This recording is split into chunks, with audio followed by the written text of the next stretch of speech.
Hi everyone, Drew Murray here with D20 Advice. Today I want to talk to you about hit points and armor class. This is something that I've struggled with for a little while myself, and I know that a lot of people ask this question quite frequently.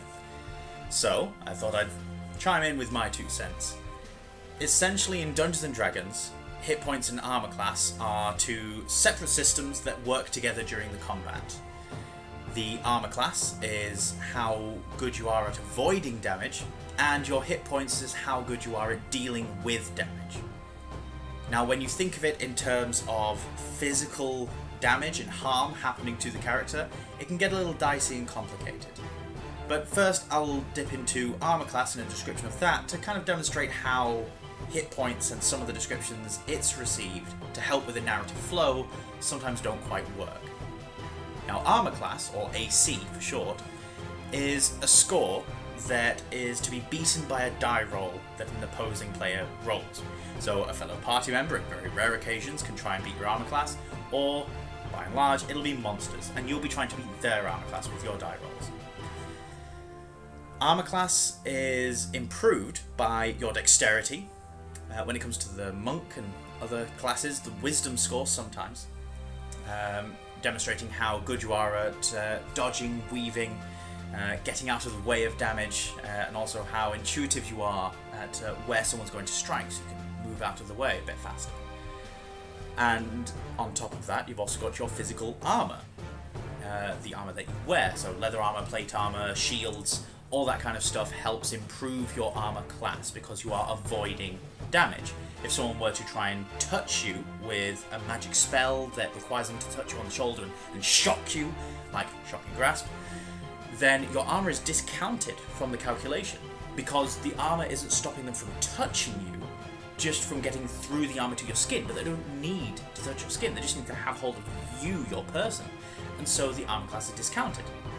So armor class is very clearly just a representation of how easy you or the area you inhabit are to hit. Similarly, when you are flat-footed or caught by surprise, your dexterity, your ability to dodge, is discounted because you're not able to dodge something that you can't see or foretell in any way. So sometimes you'll lose your dexterity bonus if you're blinded or taken by surprise. Hit points I've seen described as a luck or stamina statistic, where the more you have of it, just the luckier and luckier you're getting. This sort of makes sense if you don't consider early game descriptions. Early game descriptions means that at lower levels how most dungeon masters try to describe damage in combat. When a short sword, a 1d6 damage device, stabs you, gets past your armor class, it's described as stabbing you. I realise I've just said that, I misspoke. When it stabs you, it's penetrating your flesh, it's drawing blood, and at first level, that's going to do a significant amount of damage to you. It's best to try and avoid that at all costs.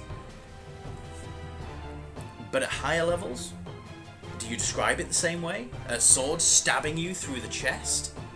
But then you're still able to walk around, and you can take a dozen or so swords stabbing you in the chest in that way. So describing it in such a way doesn't make a lot of sense. And it also feels fairly cheap and draws some people out of the game when you're describing it one moment as a stab through the chest that's really quite lethal and can take a character out. And then at higher levels you're describing it as, oh, it's just a graze, even if potentially higher damage was rolled the second time around.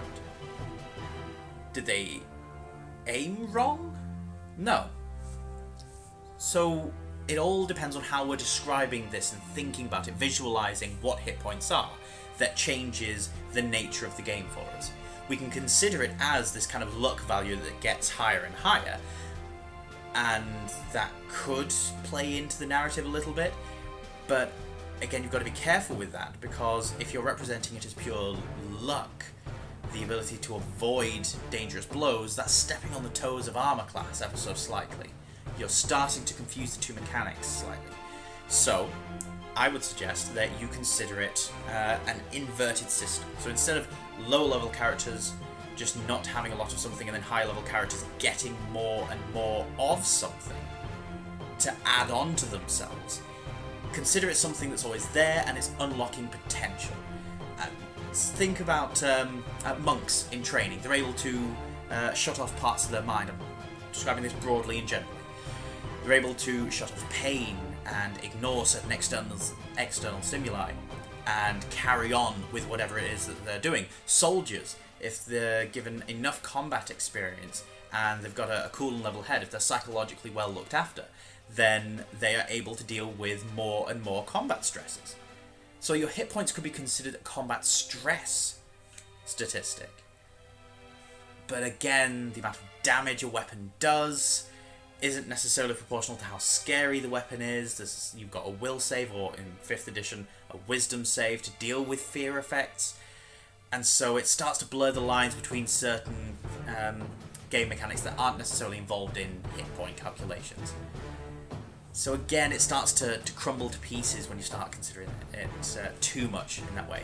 It was designed from the outset to be a very abstract system. It's meant to be a variety of things involved there. So it's sort of getting used to something. As the number gets bigger, it's kind of more reaching a potential to shirk certain damages. But it's still not a perfect system. It's not one that's going to be resolved very easily. I think that there are better systems out there, certainly, ones that have had another crack at it. But you've got to commend Dungeons & Dragons for sticking with a system that's very familiar.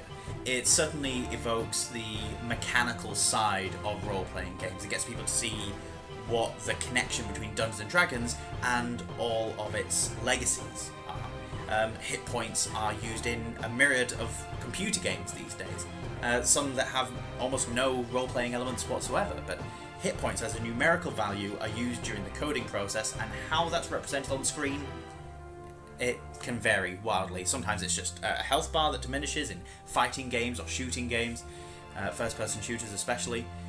Sometimes you do get a number that's on the screen, but however it's represented, it'll be numbers in the background, and that's what we're seeing in the Dungeons & Dragons game. It's getting into the nitty-gritty of the mechanics. You are the processing computer in this game.